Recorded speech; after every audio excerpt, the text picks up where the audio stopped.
युवा campus GS में आपका स्वागत है। मेरा नाम रिंकू भारती। आपके लिए मैं जीएस की वीडियो ला रहा हूं अपने चैनल पर और मैं आपको पॉलिटी और हिस्ट्री में पढ़ा रहा हूं। इससे पहले मैं आपके लिए पॉलिटी की जो वीडियो लाया था उसमें भारत रत्न था, भारत रत्न स्पेशल मैंने बात की थी। अगर जिसने वो वीडियो नहीं देखा है तो पीछे वाली वीडियो जाकर भारत रत्न की और भारत रत्न से पहले समानता के अधिकार की या पॉलिटी से संबंधित जो भी हमारी वीडियो आ चुकी हैं उन वीडियो को देख सकता है।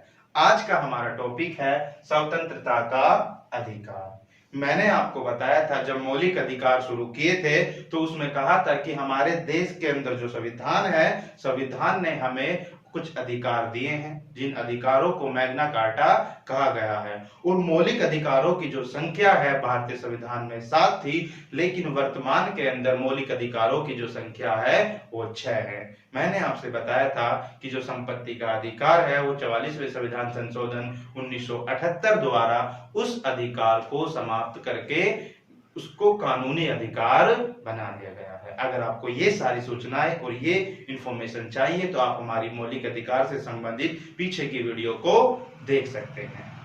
अब हमारा जो टॉपिक है 6 मौलिक अधिकारों में से हम एक अधिकार पढ़ चुके हैं जिसका नाम है समानता का अधिकार। आज का जो नया टॉपिक है ये है स्वतंत्रता का अधिकार। बात करते हैं सीधी सीधी कि स्वतंत्रता के अधिकार से कहां से क्वेश्चन आएगा। तो ध्यान देने वाली बात यहां पर यह है कि मैंने कहा था कि जो समानता का अधिकार है वो 14 से लेकर 18 आर्टिकल तक था। मौलिक अधिकार भाग की अगर बात करें तो भाग 3 में मौलिक अधिकारों की बात की जाती है भारतीय संविधान में, और भाग अगर 2-1 आपको देखना है तो पीछे वीडियो जाकर देख सकते हैं। समानता के अधिकार में मैंने आपको बताया था कि 14 से लेकर 18 अनुच्छेद, मैं बात कर रहा हूं अनुच्छेद कहां से कहां तक थे समानता के अधिकार में, 14 से 18 ये मैं पढ़ा चुका हूं। आज का जो टॉपिक है वो है आर्टिकल 19 से लेकर 22 तक। यानी आपसे पूछा जाए कि जो स्वतंत्रता का अधिकार है वो किस अनुच्छेद में है तो आपको बताना है कि ये 19 से लेकर 22 तक में स्वतंत्रता के अधिकार की बात की गई है। आइए शुरू करते हैं इस टॉपिक को। तो यहां पर ध्यान देने वाली बात है कि स्वतंत्रता का अधिकार 19 से लेकर 22 तक अनुच्छेद में है, और इसमें जो स्वतंत्रता का अधिकार है इसमें अगर मैं बात करूं आर्टिकल 19 बहुत ही इंपॉर्टेंट है, ना केवल एग्जाम की दृष्टि से बल्कि एक नागरिक होने के नाते जो उसे अधिकार चाहिए या फिर जो सूचना चाहिए, एक नागरिक को भी ये बातें पता होनी चाहिए। तो अनुच्छेद 19 इंपॉर्टेंट आर्टिकल में आता है क्योंकि इसमें अगर आप देखोगे आपसे पूछा जाए कि आर्टिकल 19 में किसकी बात की गई है तो सीधा सीधा आपको बताना है कि इसमें अभिव्यक्ति की स्वतंत्रता की बात की गई है। अभिव्यक्ति की स्वतंत्रता, आर्टिकल 19 सीधा सीधा नॉर्मल क्वेश्चन कि इसमें किसकी बात की गई है तो तुम्हें बताना है कि इसमें अभिव्यक्ति की स्वतंत्रता की बात की गई है। लेकिन इस आर्टिकल को 6 भागों में बांटा गया है। जो आर्टिकल 19 है इसे 6 भागों में बांटा गया है और आर्टिकल 19 के माध्यम से 6 अधिकार दिए गए हैं। हम उन्हीं पर गौर करेंगे, ये बहुत इंपॉर्टेंट है एग्जाम की दृष्टि से भी और साथ ही साथ एक आम नागरिक होने की वजह से या उसको इस जानकारी जरूर होना चाहिए। अगर मैं बात करूं जो ये 6 में बांटा गया है, सबसे पहला है 19(1) का, यानी कि इसको 6 भागों में बांटा गया है जिसमें बताया गया है कि इसमें वाक एवं अभिव्यक्ति की स्वतंत्रता है। वाक एवं अभिव्यक्ति की स्वतंत्रता है। वाक मतलब बोलने की स्वतंत्रता, बोलने की आजादी की बात की गई है। हमारे संविधान ने सभी नागरिकों को वाक व अभिव्यक्ति की स्वतंत्रता दी है। वाक मतलब बोलना, अभिव्यक्त माने अपने विचारों को अभिव्यक्त करना। अपने जो भी हमारे विचार हैं उन विचारों को हम अभिव्यक्त कर सकते हैं। आप या तो बोलकर उसे अभिव्यक्त कर सकते हैं भाषण के माध्यम से, या फिर तुम देखोगे अपने उसे लिखकर अभिव्यक्त कर सकते हैं। आप फेसबुक चलाते हैं, व्हाट्सएप चलाते हैं, ट्विटर चलाते हैं, इंस्टाग्राम चलाते हैं, तो तुम ये सब आजादी है तुम्हें अभिव्यक्ति की, तो अभिव्यक्त करते हो अपने विचारों को। तो इसमें वाक एवं अभिव्यक्ति की स्वतंत्रता की बात की गई है। अभिव्यक्ति के अंतर्गत ही तुम देखोगे इसी में प्रेस की स्वतंत्रता भी है। प्रेस की स्वतंत्रता मतलब है अखबारों को स्वतंत्रता, अखबारों को जो स्वतंत्रता दी गई है वो भी इसी के अंतर्गत आती है। अगर देखोगे प्रेस की जो स्वतंत्रता है वो आर्टिकल 19 में स्पष्ट रूप से नहीं दी गई है, बल्कि आर्टिकल 19 के अंतर्गत ही इसमें निहित है। अगर कोई भी चीज हम अभिव्यक्त कर रहे हैं तो अभिव्यक्त यानी प्रेस की स्वतंत्रता का अधिकार प्रेस की स्वतंत्रता के अंतर्गत ही आता है।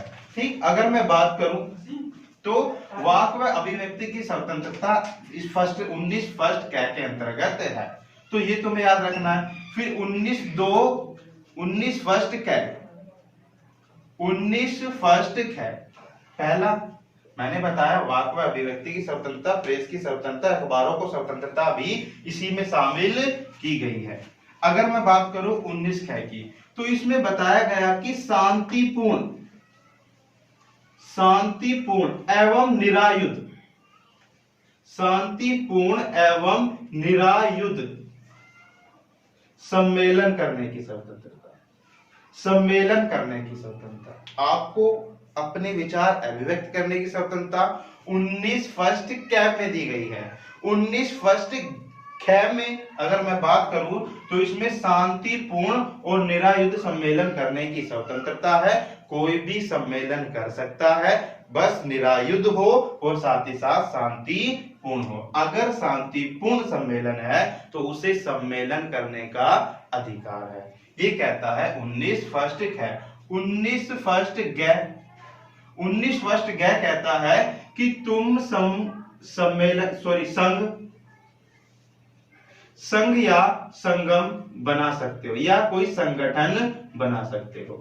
आप देखोगे कोई भी हम संगठन बना सकते हैं, यानी देश के हित के लिए अगर किसी संगठन की आवश्यकता पड़ती है तो कोई भी नागरिक संगठन या संगम या संघ की स्थापना कर सकता है। जैसे मैंने तुम्हें बताया कि संघ या संगम या संगठन बनाने का अधिकार आर्टिकल 19 फर्स्ट ग में दिया गया है। जितनी भी पार्टियां होती हैं, पार्टियों का गठन होता है, उनकी अपनी एक विचारधारा होती है, उस विचारधारा के माध्यम से ही वो देश का विकास करते हैं, देश के हित के लिए कार्य करते हैं। लेकिन ध्यान रहे संघ या संगठन केवल ऐसा बनाए जो सार्वजनिक हित में हो, ऐसा ना हो जिससे सार्वजनिक हित ना हो, अपने निजी लाभ के लिए न बनाए। अब संघ या संगठन बनाने का अधिकार है, आप बनाने लगो आतंकवादी संगठन तो ऐसे संगठन पर प्रतिबंध किया गया है। ठीक, सम्मेलन भी करोगे लेकिन युद्ध वाला ना हो, हथियार लेके ना जाओ तुम उसमें। तो जैसे जैसे 19 में अधिकार दिए गए हैं वैसे वैसे इन पर प्रतिबंध भी लगाए गए। ठीक, मैं बात करता हूं 19 फर्स्ट घ। 19 फर्स्ट घ में बताया गया कि हर व्यक्ति एक नागरिक को पूरे देश में यानी संपूर्ण भारत में कहीं पर भी संचरण करने का अधिकार है। संचरण करने का मतलब आवागमन, कहीं पर भी घूमने का अधिकार है। वो पूरे देश में जम्मू कश्मीर से लेके कन्याकुमारी तक, अरुणाचल प्रदेश से लेके गुजरात तक, पूरे देश में वो कहीं भी संचरण कर सकता है, वो कहीं भी घूम सकता है। अबाध्य भ्रमण करने की स्वतंत्रता उसे दी गई है। पूरे देश में कहीं पर भी संचरण माने घूमना, कहीं पर भी जा सकता है, ये अधिकार देता है 19 फर्स्ट घ। तो 19 फर्स्ट घ में संपूर्ण भारत पर कहीं पर भी घूमने पर कोई पाबंदी नहीं है। लेकिन संचरण में आप ध्यान से सुने, संचरण को रोका जा सकता है, सरकार संचरण पर प्रतिबंध लगा सकती है।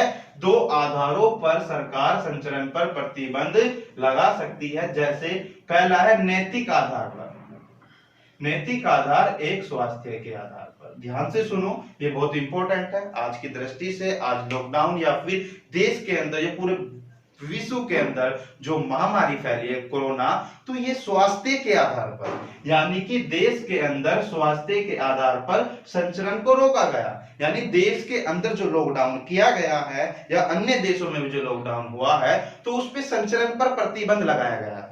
तो ये जो संचरण पर प्रतिबंध लगाया है सरकार ने किस आधार पे लगाया है ये व्याख्या करता है कि संचरण तो तुम कर सकते हो, लेकिन ध्यान रहे नैतिक और स्वास्थ्य के आधार पर कभी भी सरकार संचरण को रोक सकती है। यानी स्वास्थ्य के आधार पर, नैतिकता के आधार पर भी रोक सकती है। इससे पहले हाईकोर्ट मद्रास ने एक वेश्या के संचरण पर प्रतिबंध लगाया था। हाईकोर्ट यानी मद्रास के हाईकोर्ट ने वेश्या के संचरण पर प्रतिबंध इसलिए लगाया था क्योंकि उस वेश्या को एड्स था और एड्स होने की वजह से उस पर प्रतिबंध लगाया गया कि वो संचरण के अधिकार से रोक दी गई है, वो घूम नहीं सकती है, क्योंकि यदि वो ऐसा करती है तो उससे समाज के अन्य लोगों को भी ये बीमारी फैल सकती है। ऐसे ही आज वर्तमान में जो लॉकडाउन है वो भी बीमारी को रोकने के लिए उनके संचरण पर प्रतिबंध लगाया गया है। तो ध्यान रहे कि नैतिकता के आधार पर और स्वास्थ्य के आधार पर संचरण पर प्रतिबंध लगाया जा सकता है। तो अबाध्य भ्रमण करने की स्वतंत्रता के साथ साथ तुम यानी हम भारतीय नागरिकों को उस पर प्रतिबंधित भी किया गया है। बात करता हूं मैं 19 फर्स्ट डे। 19 फर्स्ट डे क्या कहता है? 19 फर्स्ट डे कैसा कहता है कि कहीं पर भी निवास स्थान बनाने का अधिकार, निवास स्थान या फिर वहां पर बस जाने का अधिकार, बस जाने का अधिकार संपूर्ण देश में, पूरे देश में तुम कहीं पर भी निवास कर सकते हो और वहां पर स्थायी निवास बना सकते हो। कुछ समय पहले तक जम्मू कश्मीर में इस पर प्रतिबंध था कि जम्मू कश्मीर में तुम निवास स्थान नहीं बना सकते, लेकिन जैसे ही जम्मू कश्मीर को 2 केंद्र शासित प्रदेशों में बांटा गया और आर्टिकल 370 और 35A को हटाया गया, तब से अब आप जम्मू कश्मीर में भी अबाध्य रूप से भ्रमण कर सकते हो और अबाध्य रूप से ही निवास स्थान और बस जाने की स्वतंत्रता भी मिल गई है। तो पूरे देश में कोई भी ऐसा राज्य नहीं है जहां पे तुम अपना निवास स्थान और बस जाने की स्वतंत्रता ना हो। तो 19 फर्स्ट डे कहता है कि तुम्हें निवास स्थान या बस जाने की स्वतंत्रता की बात की है।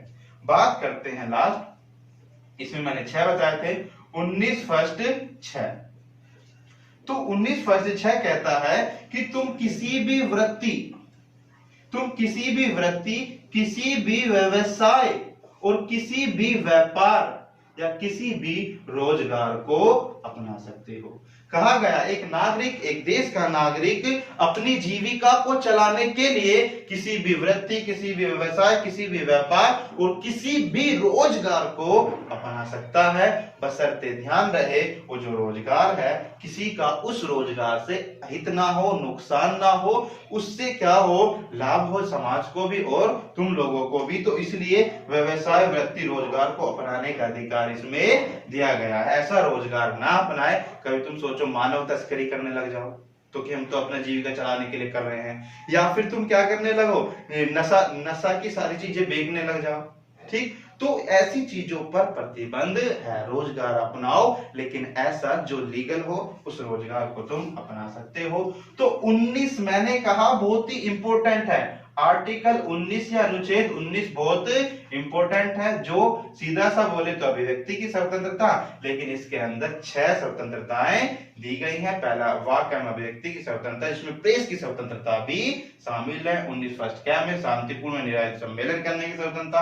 19 फर्स्ट ग के अंदर 19 फर्स्ट ग में संघ संगठन बनाने की स्वतंत्रता। 19 फर्स्ट घ में संपूर्ण देश के अंदर संचरण करने की स्वतंत्रता, परंतु सरकार नैतिकता स्वास्थ्य के आधार पर तुम्हारे संचरण को रोक सकती है। 19 फर्स्ट ड में निवास स्थान या बस जाने की स्वतंत्रता और 19 फर्स्ट 6 में वृत्ति, व्यवसाय, व्यापार, रोजगार अपनाने की स्वतंत्रता शामिल है। ये 6 स्वतंत्रताएं आर्टिकल 19 में बताई गई थी। ठीक, इससे ज्यादा आर्टिकल 19 में कुछ नहीं है। बस ध्यान देने वाली बात क्या है आर्टिकल 19 में, ठीक, रफ कर देता हूं इसे।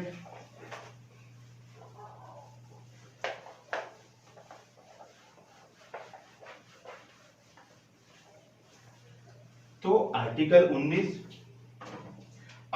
19 मैंने कहा 19 फर्स्ट कैसे लेकर 19 फर्स्ट 6 तक, इसमें 6 अधिकार दिए गए हैं, लेकिन 19(2) से लेकर 19(6) तक इस पर प्रतिबंध लगाया जाएगा।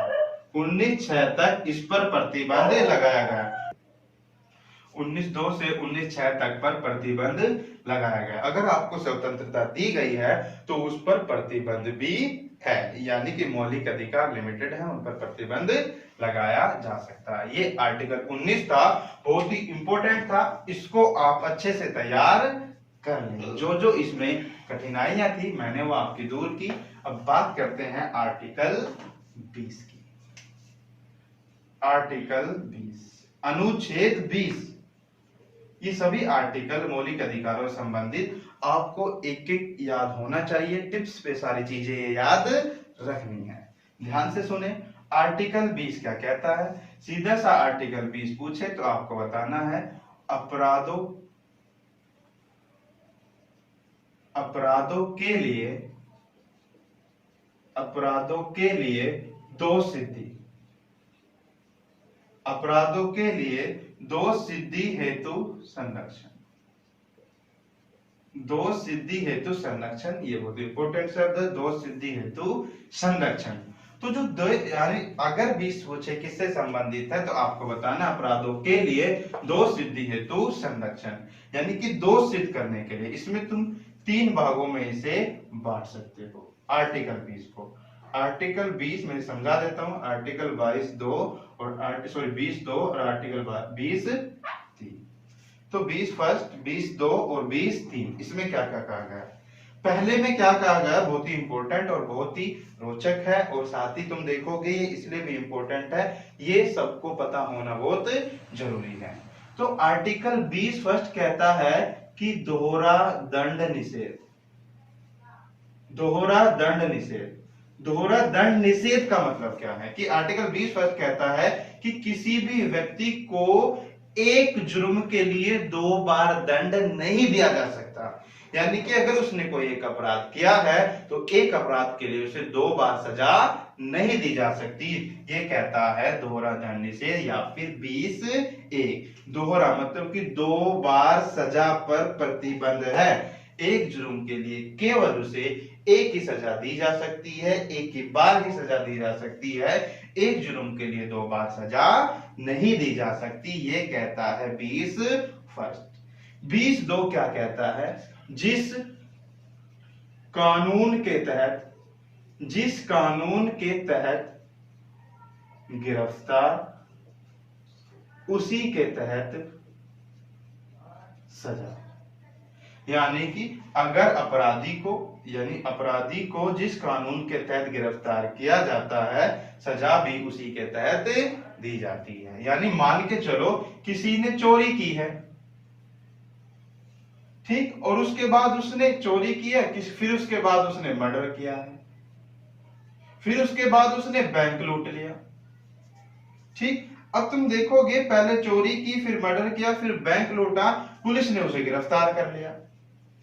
तो जिस कानून के तहत गिरफ्तार हुआ, यानी किस कानून के तहत हुआ, बैंक लूटना, तो उसने बैंक लूटा, तो बैंक लूटने की जो भी सजा होगी, तो जिस कानून के तहत गिरफ्तार उसी के तहत क्या होगी, सजा होगी। तो पहले उसे बैंक लूटने की सजा मिलेगी, बाद में चोरी या मर्डर की सजा मिलेगी। तो जिस कानून के तहत गिरफ्तार किया जाता है उसी के तहत उसको सजा दी जाती है। तो ये बहुत ही मतलब अपराधियों के लिए, मतलब बचाव के लिए है। दो सिद्धि हेतु संरक्षण, उससे बचाव करते हैं, ठीक। तो ये आपको याद रखना है। 20 पर दोहरा दंड निषेध, 20(2) जिस कानून के तहत गिरफ्तार उसी के तहत सजा, और 20(3) क्या कहता है, 20(3) कहता है आत्म अभिशंसन। आत्म अभिशंसन, आत्म अभिशंसन का मतलब है स्वयं के विरुद्ध गवाही, स्वयं के विरुद्ध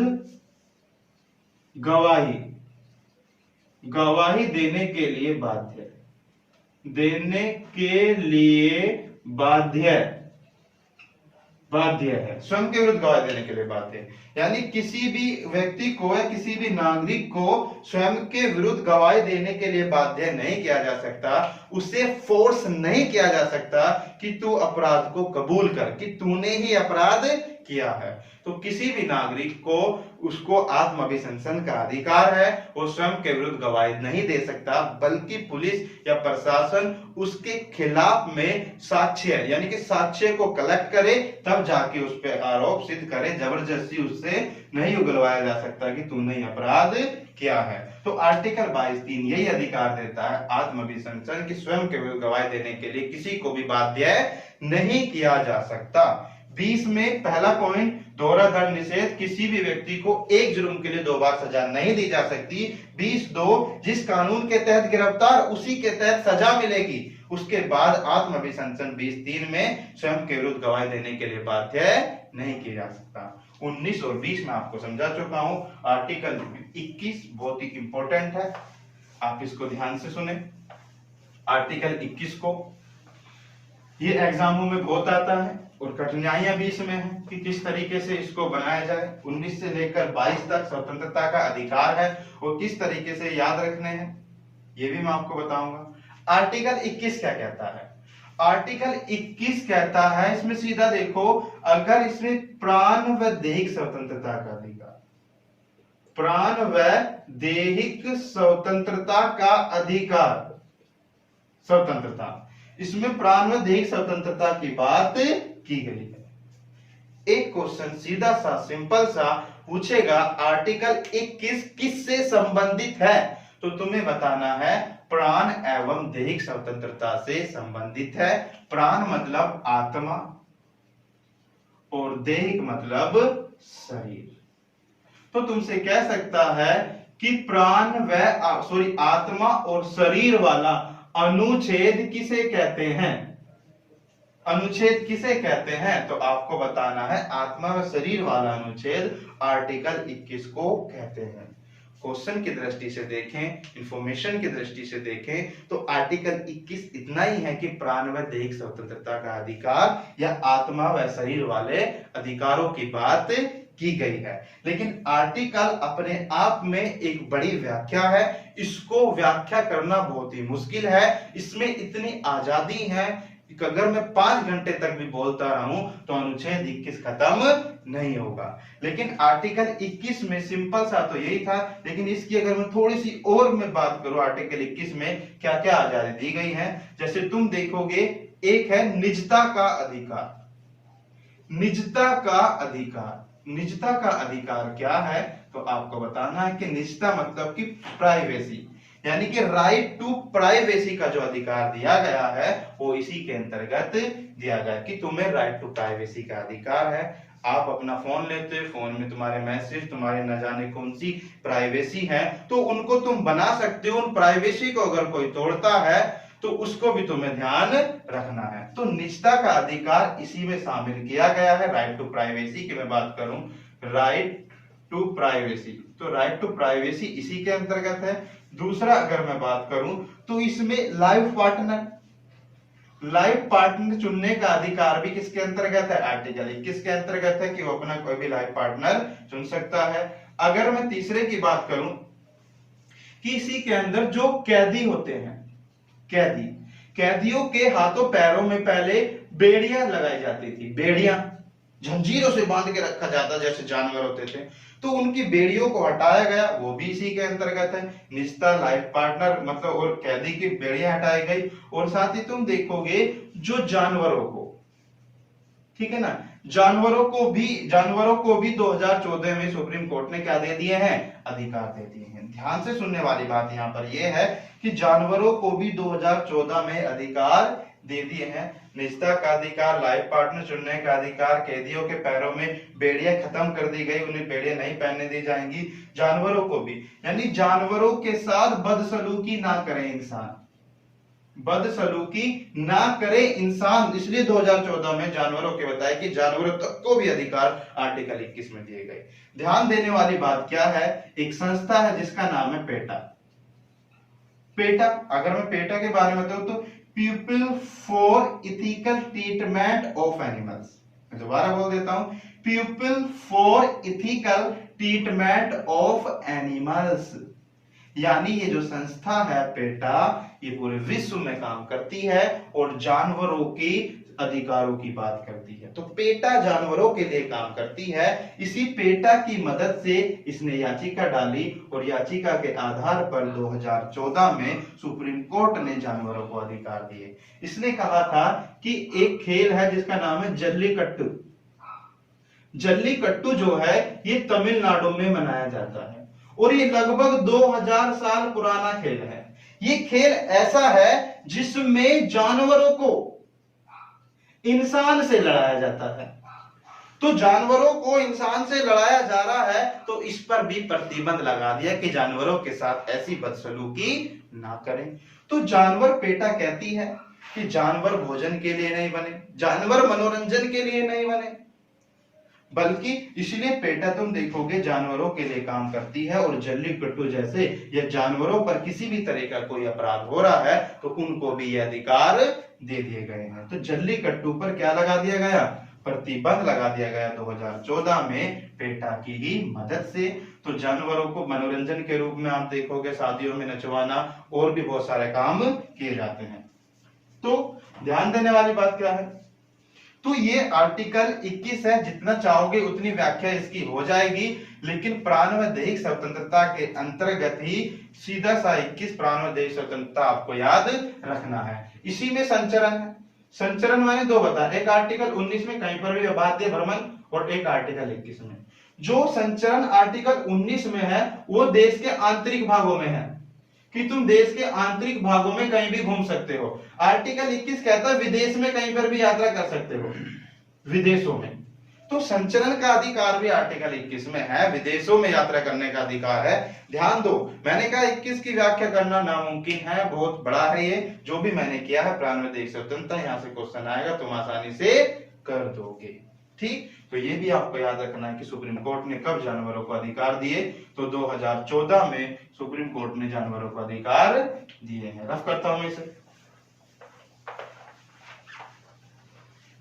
आर्टिकल 21, आर्टिकल 21 की मैं बात 21 क्या है तुम देखोगे मूल संविधान में नहीं था, बल्कि मूल संविधान के बाद में जोड़ा गया। मूल संविधान में 21 ही था, 21 क्या बाद में आई। कब जोड़ा गया ये बहुत इंपॉर्टेंट है। 86वें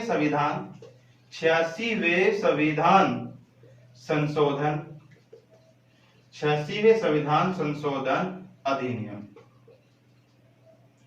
86वें संविधान संशोधन अधिनियम 2002 में ये 21 क्या जोड़ा गया। और जोड़ा गया तो इसमें कोई ना कोई अधिकार होंगे। तो 6 वर्ष से लेकर 14 वर्ष तक के बच्चों को फ्री में राइट टू एजुकेशन दी गई, यानी कि शिक्षा का अधिकार भारतीय संविधान में कब शामिल हुआ? 2002 में शामिल हुआ, जिसे आरटीई कहते हैं, राइट टू एजुकेशन, कि 6 वर्ष से लेकर 14 वर्ष तक के सभी बच्चों को निःशुल्क व अनिवार्य शिक्षा दी जाएगी। कौन से आर्टिकल में 21 क्या है, कौन से संविधान संशोधन में, कब ये लाया गया? 2002 में। लेकिन अधिनियमित कब किया गया? अधिनियमित कब किया गया? तो आपको बताना है कि ये 2009 में अधिनियमित किया गया था। तो 2002 में बना, आरटीआई अधिनियमित किया गया 2009 में। तो 21 क्या है आपको याद रखना है कि शिक्षा से संबंधित अधिकार से संबंधित है। ठीक, इसको मैं रफ कर देता हूं, आगे चलता हूं। तो ये सारे अधिकार, सारे मतलब अनुच्छेद आपको याद रखने हैं, बहुत ही इंपॉर्टेंट आर्टिकल है, समझ के आप इसको बनाएं। उसके बाद आर्टिकल आता है 22, जो इसका लास्ट है। यह है गिरफ्तारी के विरुद्ध संरक्षण। गिरफ्तारी के विरुद्ध संरक्षण। जो गिरफ्तारी के विरुद्ध संरक्षण है 22 है, आर्टिकल 22। एक 20 था, 2 सिद्धि सेतु संरक्षण। गिरफ्तारी के विरुद्ध संरक्षण को भी तुम देखोगे, इसमें 2 भागों में बांटा गया है, 3 भागों में, 22 फर्स्ट, 22 2 और 22 3। 22 फर्स्ट क्या कहता है? 22 फर्स्ट, हाँ, तो 22 फर्स्ट क्या कहता है? 22 फर्स्ट तुम देखोगे, किसी भी व्यक्ति को बिना कारण बताए गिरफ्तार नहीं किया जा सकता। बिना कारण बताए गिरफ्तार नहीं किया जा सकता, गिरफ्तार नहीं किया जा सकता।